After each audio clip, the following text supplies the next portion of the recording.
বেশ কয়েকটি হাদিস আছে, তার মধ্যে একটি হাদিস শয়তান যে মিথ্যা কথাগুলো তৈরি করে, সহিহ বুখারীর 4701 নম্বর হাদিস।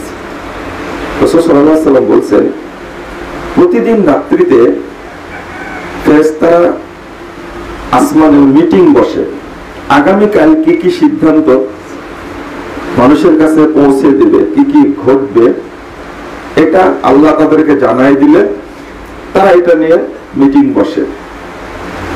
কিন্তু ইবলিস শয়তান সুফিয়ান ইবনে উয়াইনা রাদিয়াল্লাহু আনহু তিনি দেখা দিচ্ছেন আঙ্গুলের উপরে আঙ্গুল রেখে যে এক শয়তান আরেক শয়তানের উপরে উঠে একবারে ইলা সামা, একবারে আসমান পর্যন্ত চলে যায়। যাওয়ার পরে ওরা কান পেতে শুনতে থাকে। যে কথাটা শুনলো ইতিমধ্যে ফেরেশতারা বুঝতে পারে যে ইবলিস শয়তানের দল আমাদের কথাগুলো কান পেতে শুনছে। তখন কুয়া মারে, তখন নিচ থেকে দৌড় দেয় ওরা। রাসূল সাল্লাল্লাহু আলাইহি ওয়াসাল্লাম বলছেন, ফাতুলকা আলা ফামিস সাহিব, কোন হাদিস আছে কুহান, যে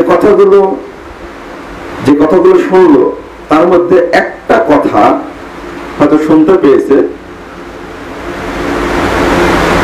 ফায়াকযিবু মাহু মিয়াতা কাযিবাতিন, এই একটার সাথে আরো 100টা যোগ দেয় মিথ্যা কথা।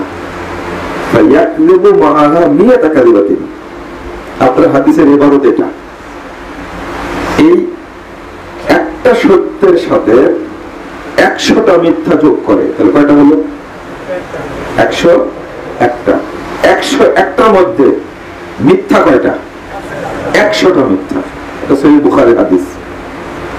ফাতুকা আল ফামিস সাহিব আও কুফান, আর এইটা এসে বলে দেয় এই গণকের কাছে, জাদুকরের কাছে, যারা ভণ্ডামি করে ইসলামের নামে। আপনারা দেখেন যত কারামত দেখায়, কিছু কিছু ইবলিস আছে ওনাকে আল্লাহকেও দেখায়, আর আপনারা ওই তালে পড়ে যান যে তাই তো, এটা ঘটলো কি করে? তাহলে এগুলো সব ইবলিস শয়তান পুষে। এরা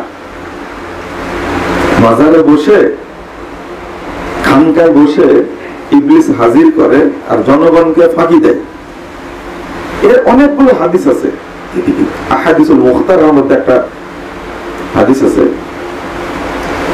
তারপরে নাসাই আল কুবরার মধ্যে একটা হাদিস আছে, আহাদিসুল মুখতারা 1469 নম্বর হাদিস। রাসূল সাল্লাল্লাহু আলাইহি ওয়াসাল্লাম এই যে উজ্জা নামক এই নগ্ন মেয়ে জিন, একে হত্যা করতে বলেছিলেন খালিদ বিন ওয়ালিদ রাদিয়াল্লাহু আনহুকে, যে তুমি যাও হত্যা করো। দেখলেন যে 3টা বাবলা গাছ যৌথ করে ও বাসা বেঁধে আছে। প্রথমে গিয়ে বাবলা গাছ কেটে দিলেন, বাসা ভেঙে দিলেন। আল্লাহ রাসূলের কাছে এসে বলছেন যে এই কাজ করেছে। আরে কিছুই করেনি, তুমি যাও ওকে আগে মেরে আসো। যে দেখছে যে এই নগ্ন নিয়ে জিন, ন্যাংটা জিন, মাথার চুলগুলো অনেক বড় করে ভয় দেখানোর জন্য কাদায় লেপটানো চুল নিয়ে দাঁড়িয়ে আছে, তার চেলাপালা চিৎকার করছে। খালিদ বিন ওয়ালিদ রাদিয়াল্লাহু আনহু দেখতে পেয়ে ওকে যা হত্যা করলেন।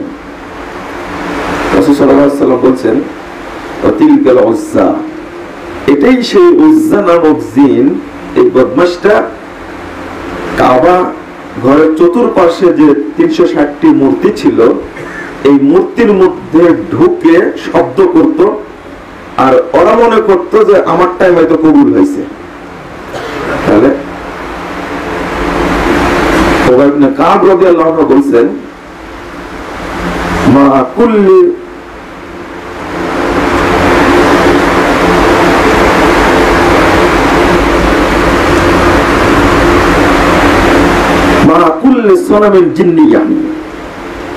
প্রত্যেকটা মূর্তির সাথে এই মেয়ে নগ্ন জিন থাকে, আর সেটাকেই সুশোভিত করে। মানুষ মূলত পূজা দেয় কাকে? মূর্তিকে নয়। কাকে? জিন শুধু এই মহিলা নগ্ন জিনকে পূজা দেয়। আপনারা হাদিস তো আরো শুনেছেন যে সূর্য ওঠার সময় শয়তান কি করে, শিং লাগিয়ে থাকে, শুনেন না এগুলো আপনারা? তো শয়তান যেমন মক্কার কাফেরদেরকে ধোঁকা দিত, ঠিক এখনো যারা মূর্তি পূজারী, কবর পূজারী, কবরকে মাজার বানায় নিয়েছে, খানকা বানায় নিয়েছে, প্রত্যেক জায়গাতে কিন্তু এই নগ্ন শয়তান জিন আছে। এটা সূরা নিসা 116 নম্বর আয়াত খুলেন, এখানেও আল্লাহ রাব্বুল আলামিন বলে দিয়েছেন যে নগ্ন জিন থাকে।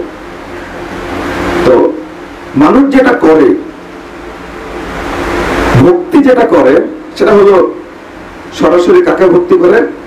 নগ্ন জিনকে ভক্তিটা করে। মূর্তির তো কিছুই নাই। এইটা জিন শয়তান যে মূলত মানুষ তারই ইবাদত করে, নাউযুবিল্লাহ। মূর্তির ইবাদত করে না, কার ইবাদত করে বলেন তো?